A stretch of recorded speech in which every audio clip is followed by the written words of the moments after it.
Subhuti asked the Buddha if he gained anything upon attaining enlightenment. Dear friends, when we embark on the path of spiritual practice, most of us carry a very real desire. Some hope for more peace of mind, less suffering. Others hope for wisdom to solve life's problems. Some practice to bring peace to their families, success in business, and obedient children. Some, after practicing for a while, begin to hope for spiritual experiences, tangible results, and a feeling of progress on the spiritual path. These desires are not wrong, they are very human. But if we look closely, we will see that most of our practice still operates according to a familiar logic of everyday life, investing effort to gain results. Unconsciously, spiritual practice becomes a form of spiritual investment. We invest time, effort, and sincerity, and then Buddhism, heaven and earth, our karma will repay us with something worthy. But have you ever wondered why some people practice for a very long time, very diligently, yet their hearts remain heavy, easily saddened, easily angered, easily disappointed, sometimes even more tired than before they started practicing? Perhaps it's not because they practiced incorrectly, but because their motivation for practice is still based on the concept of gaining. In the Diamond Sutra, there is a question that startles many practitioners. When Subhuti asked the Buddha, "Venerable world-honored one, when you attained supreme perfect enlightenment, did you gain anything?" And the Buddha's answer, if heard with a mind seeking gain, can make us pause. Because from that answer, our entire familiar understanding of spiritual practice begins to waver. Namo Shakyamuni Buddha.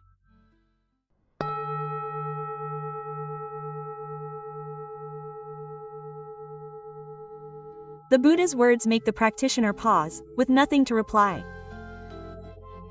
Dear friends, when Subhuti asked that question, he must have had a great sense of reverence in his heart. Because from our perspective, the Buddha is the one who has perfected his practice, who has completed the path to enlightenment.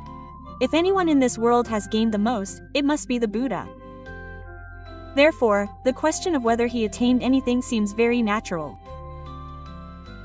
But the Buddha's answer was incredibly concise and decisive.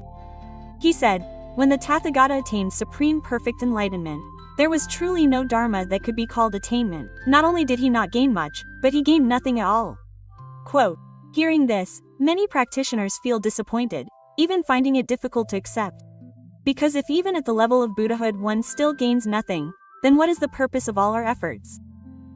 The problem lies in the fact that we are understanding the word attainment with the familiar mindset of everyday life. In life, gaining is always accompanied by possessing. Having money, status, knowledge, and recognition. But in Buddhism, if you still see something to be gained, then there is still a self that stands to receive it. And as long as there is a self, it cannot be called ultimate enlightenment. The Buddha did not say that there is no wisdom, no compassion, no liberation. He only said that there is no fixed dharma, no specific object to grasp and call it, I have attained. Because if there is something to grasp, that thing will become an object of attachment. And attachment, even disguised as spiritual practice, is the root of suffering. We often think that spiritual practice is to gain more understanding, more peace, more good qualities. But the Diamond Sutra shows us the opposite direction. Spiritual practice is about letting go of the layers of mistaken self-identity. Letting go of the idea that you have to become someone else to be worthy, to be at peace. Saying, no attainment, does not mean falling into emptiness, meaninglessness, or pessimism. On the contrary, it is a very vibrant state. When you no longer have to cling to any result, your mind becomes lighter. When you no longer have to prove how far you have come, you can truly be fully present in every step of the present moment. Let's try to think simply. Your breath is already there. You don't need to acquire a new breath to be considered alive. The light in the room is already present when you open the window. You don't create the light, you simply stop blocking it. Enlightenment, according to the Diamond Sutra, is the same. It's not about achieving something new, but about ceasing to obscure what is already there. Therefore, the Buddha's words in the Diamond Sutra are not intended to deny the value of practice, but to correct a very deep misunderstanding. The misunderstanding is that there is something called spiritual achievement that we can possess. As long as this misunderstanding persists, no matter how much we practice, the burden in our hearts cannot be released. And from here, we begin to see something more clearly. Perhaps what makes us tired on the path of practice is not because we haven't practiced enough, but because we are carrying too many unnecessary things. Namo Shakyamuni Buddha.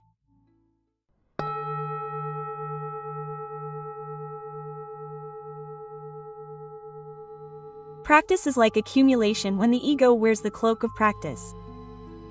Dear friends, when we have understood, to some extent, the meaning of non-attainment, we begin to realize a rather subtle truth. Most of our practice until now has been following the path of accumulation, only different from ordinary life in that it is spiritual accumulation. In life, we are used to measuring our self-worth by what we possess: degrees, experience, money, social status. When we enter into practice, that habit doesn't disappear naturally. It only changes form. We begin to accumulate scriptures, accumulate Dharma methods, accumulate years of practice, the number of retreats attended, the number of meditation sessions completed. Gradually, even fleeting feelings of peace, tranquility, or clarity during meditation become things to remember, to compare, to hope to repeat. On the surface, everything looks very serious and correct, but if we look deeper, we will see a very subtle ego growing within. That is the ego of a practitioner. This ego is not as noisy as the everyday ego, but is much more persistent and harder to recognize. It doesn't say, "I'm better than you," but rather, "I practice more than you." It doesn't boast about wealth, but silently prides itself on its knowledge, its spiritual experiences, and the feeling of having progressed far. The danger lies in the fact that this ego of a practitioner is often implicitly acknowledged by society, even by the spiritual community. Others respect, listen to, and admire them. And so, we have another very legitimate reason to protect our image. Whenever we receive criticism, are misunderstood, or have our good practice challenged, we tend to react even more strongly than before we started practicing. When practice becomes an accumulative process, we are inadvertently doing the opposite of the spirit of the Diamond Sutra. Instead of becoming lighter, we become heavier. Instead of reducing attachment, we only shift from coarse attachment to subtle attachment. The old ego has never disappeared. It has only donned a new, more dignified and respectable cloak. Therefore, there is a very common paradox. The longer you practice, the easier it is to become disappointed. Because deep down, we always hope that with all that effort, we should be much different. We should have less suffering, less anger, less misery. And when reality doesn't live up to expectations, a silent weariness arises, and many people begin to blame themselves or, worse, begin to doubt the path of practice itself. But perhaps the problem is not that we haven't practiced enough, but that we are practicing as if we are building a new ego. When the profound goal of practice is still to become a better version of ourselves, the root of suffering remains intact. Only when we realize this are we ready to listen to a very different kind of practice. A kind of practice that doesn't aim to be better than anyone else or better than our past selves. And from here, the story of someone who practiced for 20 years but still had to start over from the beginning begins to make sense. Homage to our original teacher, Shakyamuni Buddha.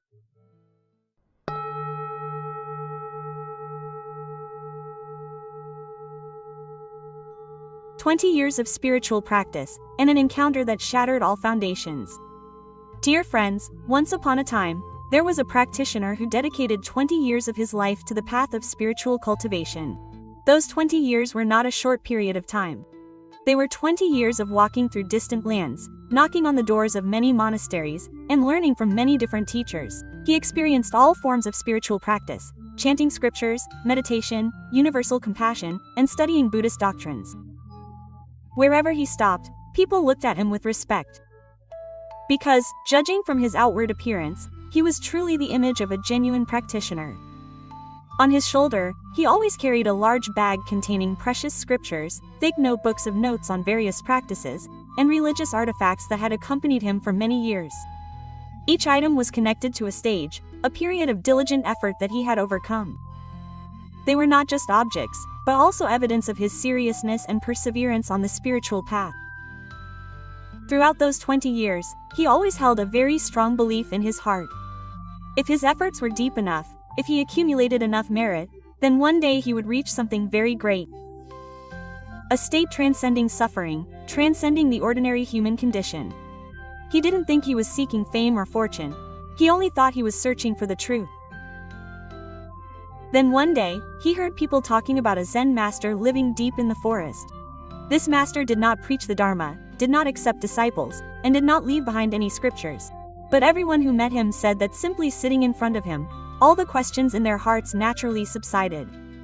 Hearing this, the practitioner decided to set out.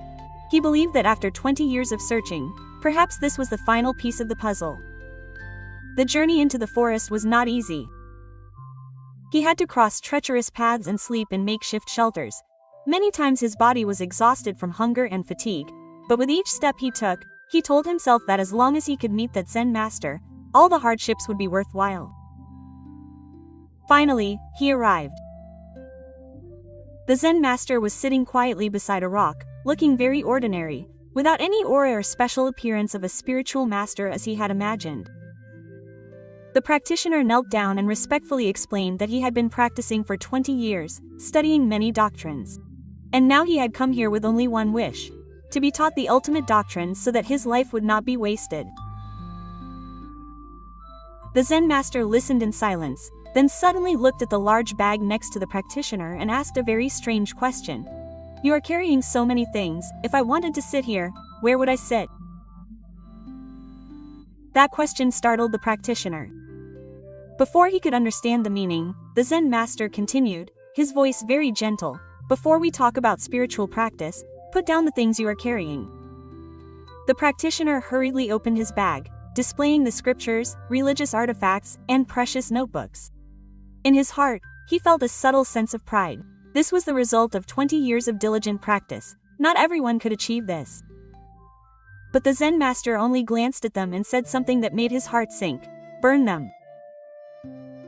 The practitioner thought he had misheard. He looked up, gazing at the calm face before him, trying to find a sign of jest, but there was none.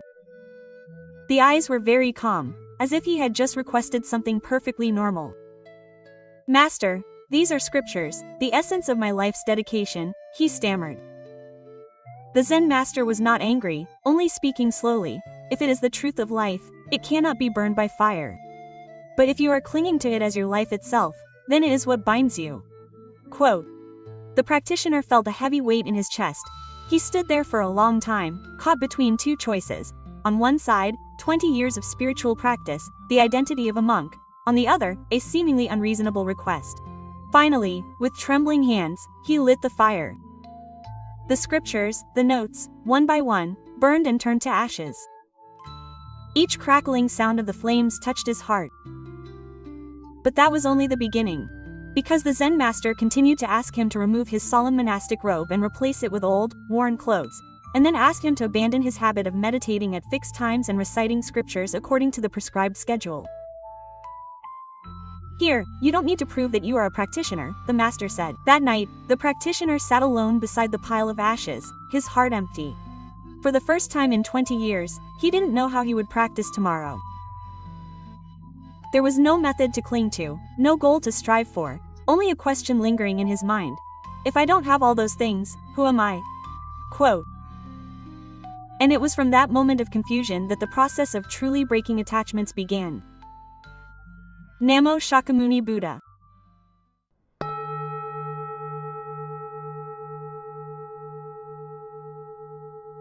Breaking subtle attachments, breaking even the person who is practicing. Dear friends, in the following days, the practitioner began to live in a very strange state.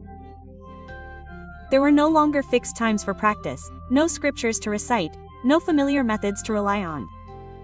Every morning when he woke up, he suddenly felt like someone who had just lost a map he had used for 20 years, wanting to move forward but not knowing which direction to go, wanting to turn back but the old path had been cut off. At first, he still tried to cling to what remained. Even without reciting scriptures, he secretly meditated. Even without carrying religious implements, he silently counted his breaths. He thought that at least maintaining a calm mind was good. But every time he started to practice meditation, the Zen master, as if reading his mind, would appear behind him, gently tapping his staff on the ground or suddenly asking a question. "What are you doing?" "I'm meditating," he replied. The Zen master shook his head. No, you're trying to prove that you are still a practitioner. That statement stunned him. He began to realize that even after abandoning scriptures and rituals, the notion that I am a practitioner still remained. It didn't need to be expressed outwardly. Just a subtle feeling in his heart that he was doing the right thing, that he was making progress, was enough for it to exist. But the Zen master didn't stop there. One day, he forbade the practitioner from meditating altogether. From today, you don't need to seek tranquility, he said. You also don't need to eliminate afflictions. The practitioner immediately reacted. If I don't eliminate afflictions, if I don't seek tranquility, then what's the point of practicing? The Zen master looked him straight in the eyes. That very desire to eliminate afflictions is the greatest affliction. Those words were like a knife cutting straight into the deepest part of his heart. For so long, he had believed that practice was to become better, purer, and more peaceful. But now he began to see something difficult to accept. The entire process of striving was also a form of greed. Greed for peace, greed for liberation, greed to become a person without afflictions. In the following days, the Zen master continuously disrupted all his subtle efforts. Whenever he tried to keep his mind calm, the Zen master would make noise. Whenever he tried to show patience, the Zen master would deliberately test him. Sometimes he was reprimanded in front of others, treated like an incompetent person, not at all like a proper practitioner. Each time this happened, a very unpleasant feeling arose within him, not because he was scolded, but because the image of a serious practitioner within him was damaged. Gradually, the practitioner began to clearly see something. For the past 20 years, he has not only practiced asceticism but also silently built up a persona. That persona was that of a longtime practitioner, a knowledgeable person, a serious person on the spiritual path, and now, layer by layer, that persona is being mercilessly stripped away. There were nights when he couldn't sleep, sitting alone in his small hut, wondering, if I'm no longer a practitioner, then who am I? This question wasn't philosophical, it was very real, very raw. Because before, whenever he felt tired or lost, he only needed to remind himself that he was a practitioner, and that was enough to keep him going. But now, even that statement is no longer something to cling to. This collapse didn't happen noisily. It happened silently but profoundly. He began to feel himself shrinking, no longer feeling superior to anyone, no longer feeling that he was walking on a noble path. At times, he felt no different from an ordinary person, even a mediocre one. And that's what pained him. One day, unable to bear it any longer, the practitioner exclaimed, "Master, this isn't teaching asceticism, this is destroying the ego." The Zen master didn't refute him. He only asked in return, "What is being destroyed?" The practitioner remained silent for a long time. Then he realized that what was being destroyed wasn't himself, but the story about himself, the story of who he was, how far he had come, and how much respect he deserved. From that day on, the Zen master went a step further. He didn't allow the practitioner to seek any special states. No seeking enlightenment, no seeking concentration, no seeking awakening. Whenever the practitioner secretly entertained the thought, if only I could be like this or that, the Zen master would remind him, you want to be something again. That reminder initially annoyed him, but gradually he became accustomed to it. And then a very strange moment occurred. One afternoon, while sitting and watching the rain fall outside on the porch, he suddenly realized that he no longer wanted to be anyone else, no longer wanted to be enlightened, no longer wanted to be a model practitioner, no longer wanted to be any better version of himself. That moment wasn't accompanied by any light, any feeling of joy. It was very ordinary. But at that very moment, a burden he had carried for 20 years suddenly fell away. For the first time, he no longer had to strain himself to stay on the right path. The Zen master smiled at him very gently. "Now you begin to stop practicing," he said. It sounded paradoxical, but the practitioner understood that stopping practicing meant no longer trying to become a practitioner, no longer having anyone to prove anything to, no longer having anything to achieve, only a very simple person living fully in the present moment. And precisely when the striving practitioner completely collapsed, something very different began to emerge, not something added, but an unprecedented lightness. Lightness from no longer having to hold on to anything, lightness from no longer having to achieve anything, lightness from no longer having to be anyone. That was the moment when, even without looking in a mirror, the practitioner began to see his true self. Namo Shakyamuni Buddha.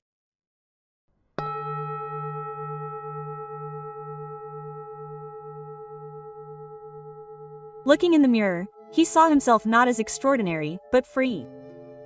My dear friends, one early morning, because the Zen master woke the practitioner up very early, the sky was still misty, the mountains and forests unusually quiet.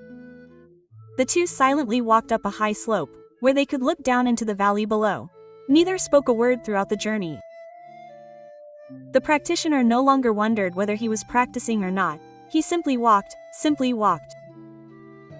When the sun just rose above the mountain range, the light flooded down, and the Zen master stopped. He took a small, worn mirror from his sleeve and gave it to the practitioner. "Look," he said. The practitioner took the mirror. At first, he didn't know what he was waiting for.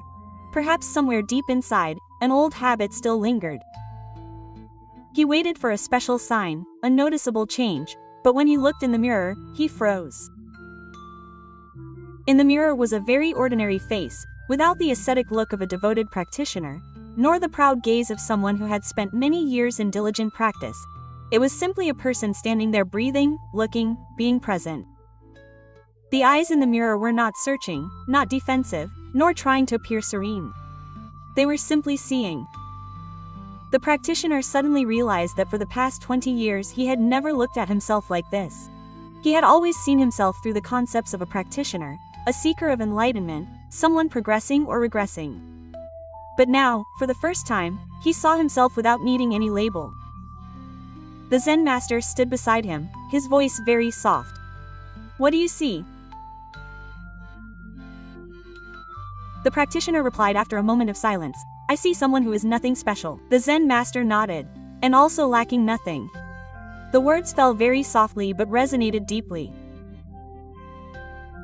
The practitioner suddenly understood that what he had been searching for 20 years was not a transcendent state but the permission to be ordinary. There was no need to strive for an ideal image, no need to become an enlightened being. The Zen master continued, as if repeating something very familiar. "Before, you practiced to become someone. Now there is no one left to become. When there is no one to attain, there is also nothing to lose." Quote, the practitioner lowered the mirror. He looked out at the valley, watched the clouds drift by, listened to the morning bird song. Everything was still the same, but something was very different. Not because the world had changed, but because he was no longer facing it with a self that was striving to practice. In that moment, he didn't think about enlightenment, nor about the path ahead, only a very clear feeling. Lightness, not because he had achieved something, but lightness because he no longer had to carry anything anymore. And that subtle yet complete lightness is the sign of realizing one's true self. Namo Shakyamuni Buddha.